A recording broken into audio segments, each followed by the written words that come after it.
The equipment is designed with a super large column, span base, and 6-point support structure, providing a solid structure. It will not produce vibration or deformation during high-speed machining.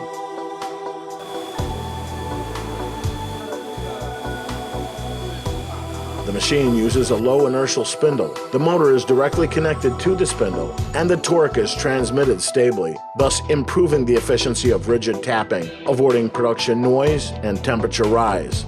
Last, we have adopted a 3-axis design with fast tool change and high-speed displacement up to 48 meters per minute, making it ideal for drilling small diameter holes.